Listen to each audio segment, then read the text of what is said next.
Welcome to essential physics classes at Daily Gurukul. आप सभी बच्चों का डेली गुरुकुल में स्वागत है। पिछले क्लास में हमने रेजिस्टेंस के कलर कोडिंग बताई थी। आज हम लॉज ऑफ रेजिस्टेंस करने जा रहे हैं। करने के लिए कि क्लास 10th में भी आते हैं, 12th में भी आते हैं, लेकिन आपको इसका पूरा नॉलेज देखना है किस तरह से हम लॉज ऑफ रेजिस्टेंस एक्सप्लेन करते हैं। अब यहाँ पर इसी चीज़ को देखो,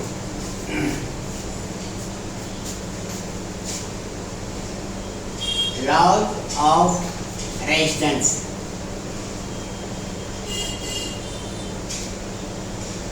अब यहाँ पर छोटे छोटे सवाल बहुत सारे होते हैं। बच्चे सिंपल लॉ जानते हैं और सिंपल लॉ के आधार पर न्यूमेरिकल्स नहीं बनते हैं। फिर कहते हैं पता नहीं न्यूमेरिकल कहाँ से आ गया। अब वो क्या क्या टेक्निकल टीचर बताते नहीं हैं, और वो क्यों, तो अपना कोर्स उनको तैयार करना होता है। फटाफट कर दिए, काम खत्म, चैप्टर खत्म, बच्चे का नॉलेज हुआ नहीं। आज उसी का हम यहाँ पर रिसर्च कर रहे हैं कि किस तरह के न्यूमेरिकल्स आते हैं और किस तरह से हमें बनाना चाहिए। पहला, the resistance of a conductor is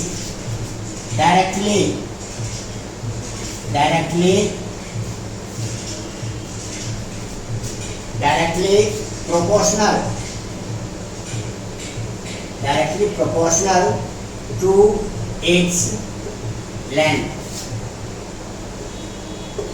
That is, यहाँ पर देख लो बेटा, लेंथ है, यहाँ पर L लिख देते हैं, रेजिस्टेंस है, यहीं ब्रैकेट में R लिख देते हैं।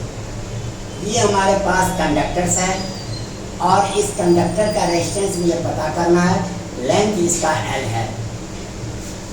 अब इसका जो रेजिस्टेंस होगा सिंपली हम क्या जानते हैं, that is R proportional to L। ये लो हम जानते हैं। इसका मतलब रेजिस्टेंस ज्यादा होगा कब, जब लेंथ अधिक होगा। लेंथ बढ़ने पर रेजिस्टेंस बढ़ जाएगा, घटने पर घट जाएगा। अब इसी का सिंपल सा एग्जांपल्स है। हमारे घर के पास में बिजली के खंभे रहते हैं। अब एक खंभा पास में, एक खंभा दूर से है, तो हमें कहाँ से लेना फायदेमंद रहेगा?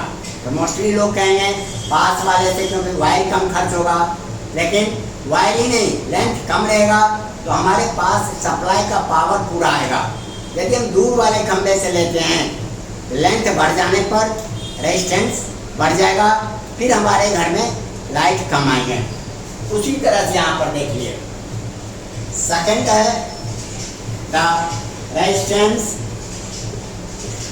ए हमने लिखा, resistance R of a conductor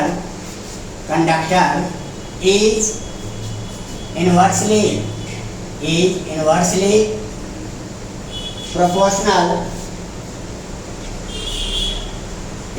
proportional to its area of cross section का ये इन्वर्सली प्रोपोर्शनल होता है, जिसको हम A लिखते हैं।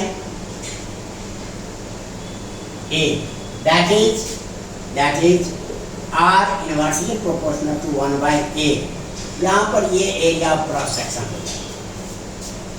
अब यहाँ पर कंबाइनिंग, जिसे फर्स्ट हम लिख देते हैं, जैसे second, combining first and second, दोनों को जब हम कंबाइन कर देते हैं, ये हो जाएगा R प्रोपोर्शनल टू L/A। अब R प्रोपोर्शनल टू L/A, फिर हम नेक्स्ट लाइन में लिखते हैं R equal to rho into L/A, where rho is a constant of proportionality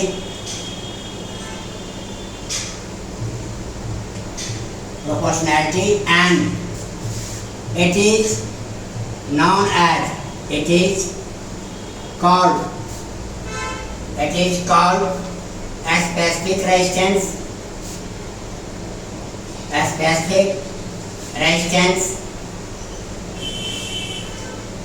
और रेजिस्टिविटी।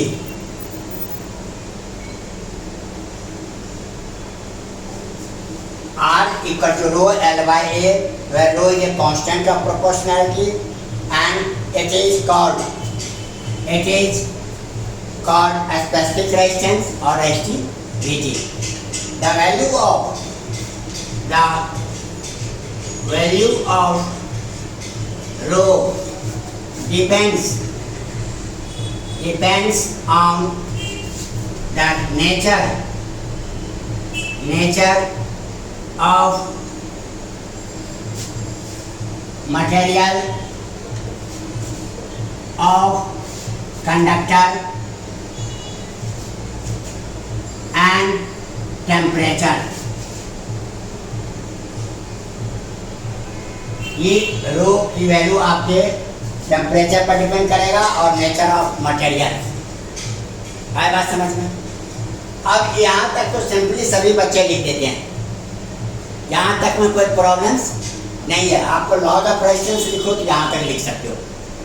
मेन प्रॉब्लम क्या है, इनका न्यूमेरिकल्स हम कैसे बनाएं। देख लो आप यहाँ पर न्यूमेरिकल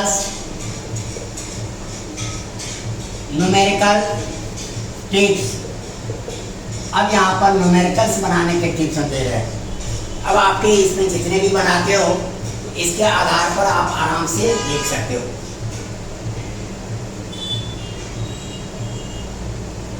अब सिंपली फॉर टू रेजिस्टर्स, यहाँ पर फॉर टू कंडक्टर्स, हमारे पास दो कंडक्टर्स हैं। अब यहाँ पर एक का हमने R1 row 1 L1 by A1 लिख दिया और दूसरे का हमने R2 row 2 L2 by A2 लिख दिया।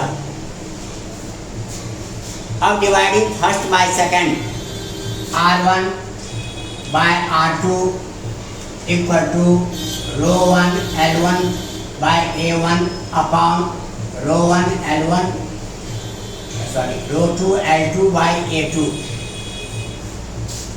इसी को हम नेक्स्ट लाइन में लिखते हैं R1 बाय R2। देखो रो 1 बाय रो 2 ये हो गया, इनटू L1 बाय L2 हो गया और ये रिवर्स में है A2 बाय A1 हो गया। ये हमारा ओरिजिनल फार्मूला याद रहना चाहिए। अब आप जाते हो जेई में पढ़ने के लिए, बड़े बड़े इंस्टीट्यूट जाते हैं, बड़े बड़े फीस पे करते हैं, लेकिन वहाँ पर अब ये सारा बेसिक नहीं बताते हैं। डायरेक्ट फार्मूले शुरू कर देंगे, न्यूमेरिकल बना देंगे, उससे काम नहीं चलता। कंसेप्ट जब तक क्लियर नहीं होगा न्यूमेरिकल्स नहीं बनेंगे। अब इसी में देख लो बेटा, हमने ये लिख दिया। अब हमें यदि एंट्रेंस में जाना है तो हर क्वेश्चन पर 1 सेकंड बचाए, तो 30 क्वेश्चन में 30 सेकंड बच गया, किसी नेक्स्ट क्वेश्चन पर हम अटेम्प्ट कर सकते हैं। यहाँ पर देख लो R1 equal by R2 equal to rho 1 by rho 2 for same length and same thickness. मान लो दो वायर है बेटा हमारे पास, एक कॉपर का है एक आयरन का है, तो जिसका रेजिस्टिविटी ज़्यादा होगा उसका रेजिस्टेंस ज़्यादा होगा, क्योंकि दोनों वायर का लेंथ इक्वल है और थिकनेस भी सेम है। थिकनेस सेम है means area of cross section same है। अब इसी आधार पर नेक्स्ट देख लो R1 by R2 L1 by L2 for same material and same thickness। मान लो बेटा दोनों वायर आपके कॉपर के ही है और दोनों का मोटाई भी सेम है, तो जिसका लेंथ ज़्यादा होगा उसका रेजिस्टेंस ज़्यादा होगा। ये फार्मूला हम यूज करो। अब आपके थर्ड में देख लो R1 by R2 equal to A2 by A1 for same material and same length, material भी सेम है, लेंथ भी सेम है। जिसका देख लो रिवर्स में चल रहा है, रेसिप्रोकल है, इनवर्सली प्रोपोर्शनल है, तो जिसकी वायर की मोटाई ज़्यादा होगी उसका रेजिस्टेंस कम होगा। अब इसी आधार पर आपको पूछ लेते हैं, घर में जब हम वायरिंग करते हैं तो मोटे मोटे तार डालते हैं, हम पतले तार डाल के भी काम कर सकते हैं। पतले तार में एरिया क्रॉस सेक्शन कम होगा, रेजिस्टेंस ज़्यादा होगा, उसमें हीटिंग इफेक्ट ज़्यादा होंगे और उसके जलने और फूकने का डर रहेगा। जबकि मोटे वायर में रेजिस्टेंस कम होते हैं और गुड कंडक्टेंस पर बिहेव करता है और इसके आधार पर आपको हीटिंग इफेक्ट होने के चांस कम होते हैं। आगे बेटा समझ में आता, नोट कर ले यहाँ तक। नेक्स्ट में आ जाओ।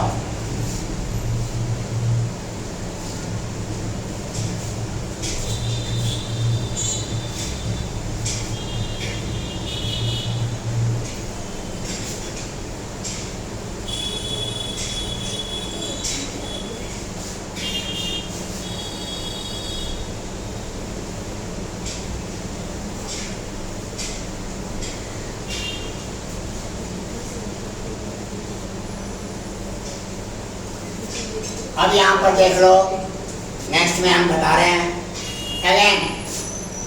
Again R equal to rho L by ए।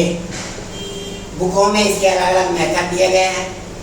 अब हम यहाँ पर क्या करते हैं, इसको हम A से ऊपर नीचे मल्टीप्लाई कर देते हैं, तो रो बन जाएगा। और L A length into area cross section, ये क्या बन जाएंगे, वॉल्यूम अपॉन जस्ट मिनट रुक जाओ। एल से हमने मल्टीप्लाई किया L by L, rho into L square upon volume, क्योंकि हम जानते हैं volume equal to area of cross section into length volume of cylinder. हमारा वायर जो है ये भी सिलेंडर के शेप में है, तो इस तरह से ये क्या बन गया, वॉल्यूम। अब देख लो बेटा, कभी रात के समय वायर खराब हो जाते हैं या तार जल गया, मिस्त्री मैकेनिक्स बुलाते हैं, वो आपको क्या करते हैं, वायर तो है नहीं और मुझे एक बनाना कैसे है, तो वायर को खींच के वो बड़ा कर देते हैं। बड़ा करके वायर को जोड़ दिया, रात भर आपको लाइट मिल गया, पंखे चल गए। लेकिन ऐसा करने से क्या नुकसान होता है, अब आपको इससे नुकसान ये होगा, जो कहेगा रात में हम कर लिए हैं, लॉट कम डालो, सुबह वायर बदल लेना। ऐसा करने से वायर को जो खींच के बड़ा किए उसके वॉल्यूम में कोई चेंज नहीं हुआ। जैसे 1 लीटर पानी है, चाहे हम ग्लास में रखें या दूसरे पॉट में रखें, 1 लीटर ही लेगा। वायर को जो खींच के हम बड़ा कर देते हैं उसमें आपका वॉल्यूम में कोई चेंज नहीं होता। दूसरा, मटेरियल में भी कोई चेंज नहीं होता। कॉपर का वायर है तो कॉपर का ही वायर रहेगा, ना कि किसी और का। अब इस कंडीशन में वॉल्यूम इसका क्या हो गया, फिक्स, मटेरियल फिक्स। यहाँ पर लिखते हैं R proportional to R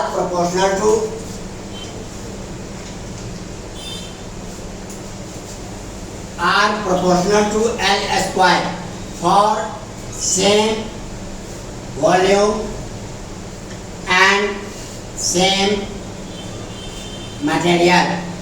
conductor के मटेरियल में भी कोई चेंज नहीं हुआ। ये दिस इज कॉल्ड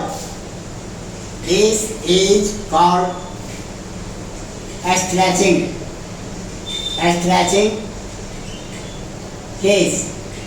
ये स्ट्रेचिंग केस कहलाते हैं। अब इसी में देखो न्यूमेरिकल कैसे रहते हैं। देयरफॉर अब आपने प्रोपोर्शनल है, R1 by R2 equal to L1 square by L2 square. ये हमारे पास फॉर्मूला बन गया। अब इसमें न्यूमेरिकल जैसे दे देते हैं। अब यहाँ पर देख लो question, a wire of resistance 5 ohm is stretched by stretch to twice. Stretch to twice. The new resistance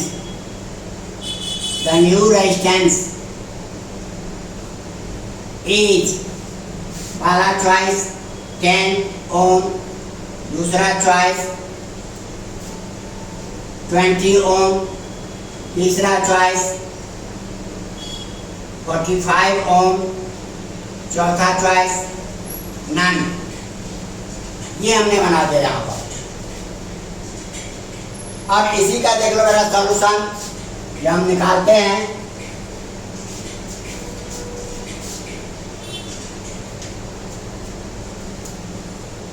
When देखो when a wire is, यहाँ सॉल्यूशन लिख रहे हैं, when a wire is stretched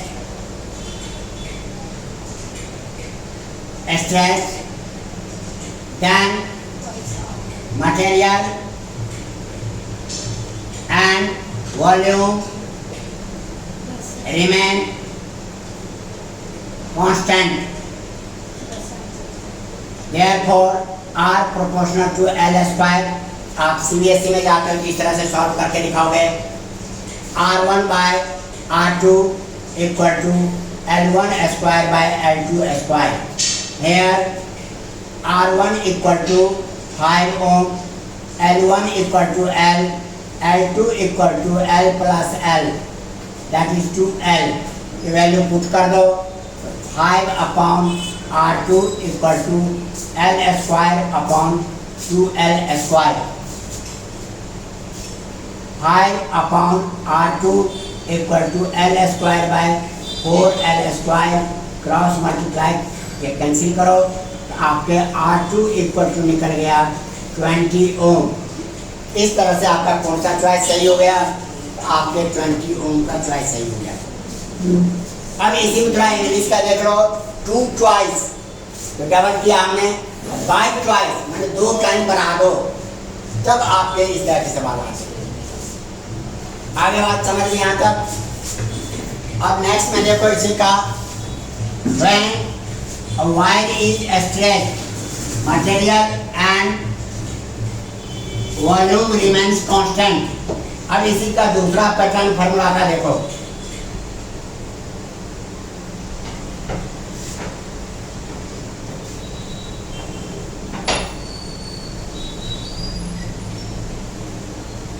अब इसमें दे रहे हैं a wire is stretched 2%, 4%। तो परसेंटेज हम कैसे निकालें? तो परसेंट निकालने के लिए देख लो, हमारे पास क्या निकल गया? R2 upon R1।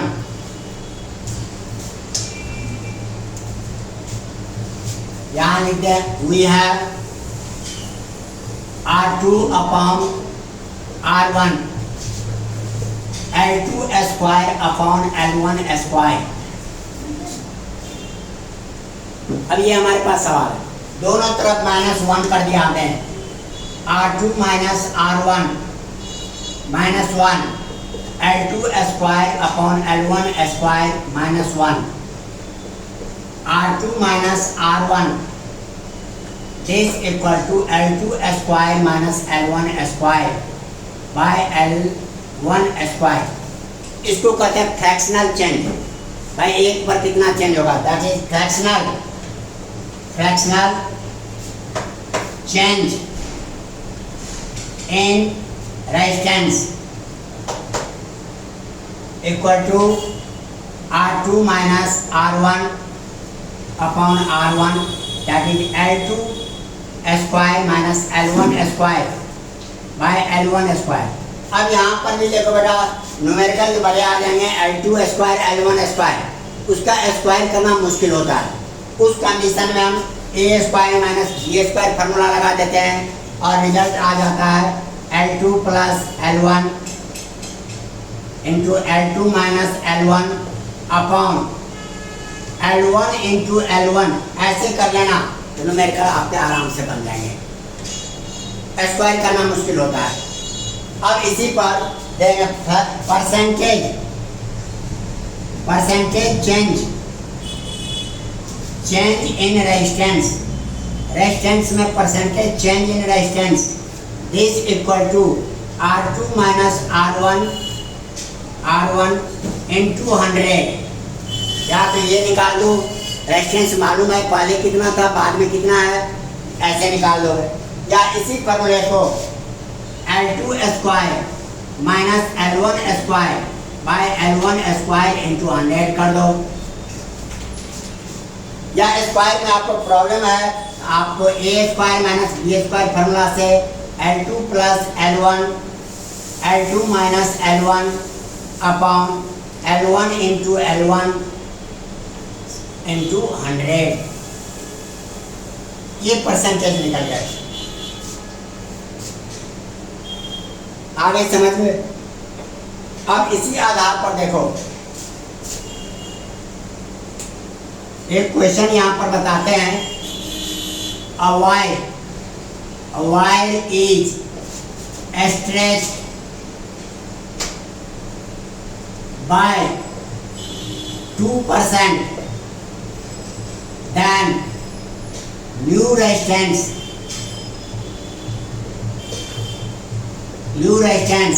increases by पहला चॉइस 2%, दूसरा चॉइस 4%, तीसरा चॉइस 8%, चौथा नन। अब इस सवाल पे यहाँ देखना है, फार्मूला हमारे पास मौजूद है, तब हम क्या करते हैं, लेट सॉल्यूशन देखो, let L1 equal to 100L, L2 equal to 2% बढ़ गया, मीन्स आपका 2 बढ़ गया, 100 में 2 बढ़ गए, 100 में 2 बढ़ गए, यहाँ पर हो गया 100L plus 2L, that is 102L। अब ये आप इस फॉर्मूले में पुट कर दो, percentage change in resistance equal to 102L plus 100L 102L minus 100L। देखो बेटा स्क्वायर करते 102 का स्क्वायर करना पड़ता है, 100 का फंस जाते हैं हम, आराम से मैथमेटिकली लिख लिए, और नीचे में 100L इंटू 100L और साइड में यहाँ पर 100 हमने लिखा।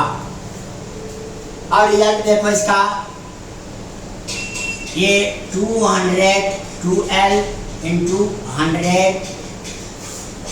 इंटू 2L सिंपल निकल गए, और नीचे में जो हमारे पास 100L है इंटू 100L साइड में 100, L सारा कैंसिल हो गया, L कैंसिल हो गया, 100 भी कैंसिल हो गया। अब हमारे पास हो गया 404 बाय 100, दैट इज 4.04%। इस तरह से हमारा क्या हो गया 4.04%। ये एक्यूरेट हम कब निकालते हैं, जब हमें CBSE वाला निकालने के लिए कहते हैं। लेकिन अब रेडीमेड फॉर्मूला देखो, यदि आप न्यूमेरिकल्स में आ जाते हैं तो देखो 2% था, डबल किए तो 4 हुआ, 4 से थोड़ा ज़्यादा है, नियर अबाउट 4 होगा लेकिन 4 से थोड़ा ज़्यादा। तब हम रेडीमेड फॉर्मूला देखो यहाँ पर, readymade formula, when percentage change in resistance R, this equal to 2 into percentage change in length. आप इस रिजल्ट से डायरेक्ट निकाल सकते हो। अब आपका 2% था, डायरेक्ट कर दिए 4%, देखो यहाँ पर 2 से हमने यहाँ पर मल्टीप्लाई कर दिया, ये निकल गया। आए यहाँ तक समझ में, लॉज ऑफ रेजिस्टेंस की। अब नेक्स्ट टॉपिक है, इसी में इधर लिख लिया आप लोग,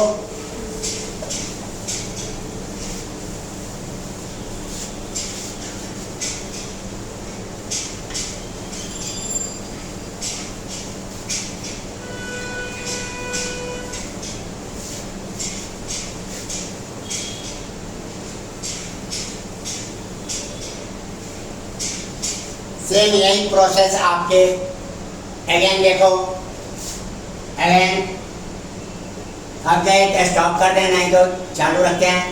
अगेन r इक्वल टू, बेटा ये सब मिलेगा नहीं पेपर बुक में, और ये सब तो न्यूमेरिकल्स रहते हैं, कुछ शॉर्टकट हम वैसे भी बता देंगे। r equal to rho L/A।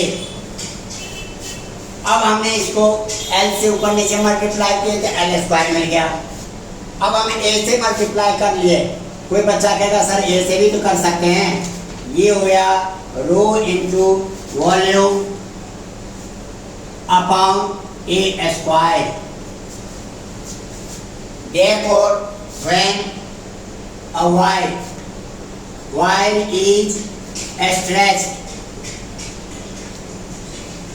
then volume and material remain constant। इस कंडीशन में हमारे पास क्या हो गया, R inversely proportional to A²। अब जो फॉर्मूला आप वहाँ लिखे हो थोड़ा सा हम चेंज करते हैं, ये भी आ जाएगा। रिजल्ट में हमारे पास क्या हो जाएगा, R2/R1 equal to A1² bye A2²। ये न्यूमेरिकल बन गए। अब इसी का फ्रैक्शनल चेंज करेंगे, यहाँ भी स्क्वायर है, लेकिन यहाँ पर प्रॉब्लम क्या है, जब वायर को हम खींचते हैं रेजिस्टेंस चेंज होगा।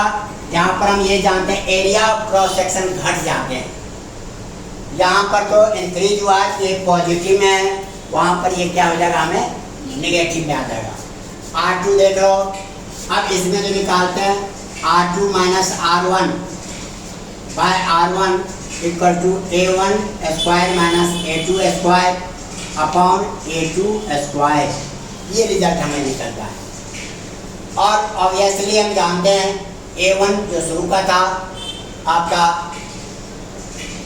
मोटाई ज़्यादा था और यहाँ पर ये है, लेकिन R2 क्या होगा, ये हमारा हो गया fractional change. Therefore, fractional change in R is equal to R2 minus R1 upon R1 equal to A1² minus A2² upon A2²। ये रिजल्ट आ गया। इसी को फैला के आप A1 प्लस A2 न्यूमेरिकल बनाते समय इसको यूज करना, A1 minus A2 upon A2 into A2, ऐसे न्यूमेरिकल बनाते हैं। Percentage change in R is equal to R2 minus R1 upon R1 into 100। This equal to A1² minus A2² upon A2² into 100। ये लिखो, या A1 plus A2, A1 minus A2 this upon A2 into A2 और into हमने 100 कर दिया। इस तरह से हम परसेंटेज चेंज निकाल सकते हैं। आए बात समझ में? अब इसी में रेडीमेड फॉर्मूला में हमारे क्या आ जाएगा, परसेंटेज चेंज इन R। थोड़ा यहाँ जगह नहीं है, यहाँ बना देते readymade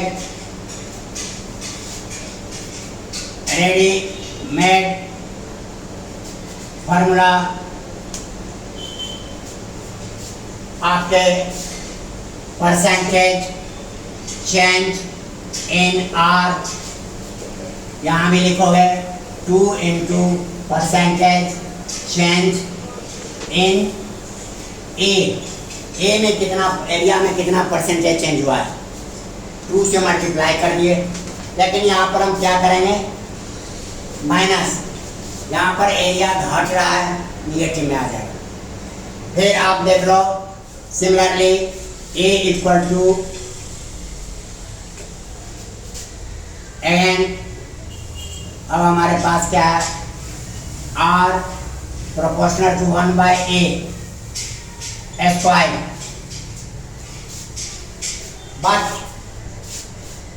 but A equal to होता है सर्कुलर शेप में होता है स्क्वायर का, तो पाई R स्क्वायर।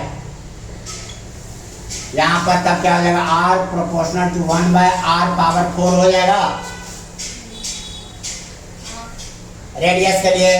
उस कंडीशन में R2/r1 this equal to R1 power 4 upon R2 power 4। ये फॉर्मूला बन गया, पावर 4 में आ गए। अब यहाँ पर जो लिखेंगे percentage change, R2 fractional change में हम जैसे लिखते हैं फ्रैक्शनल चेंज,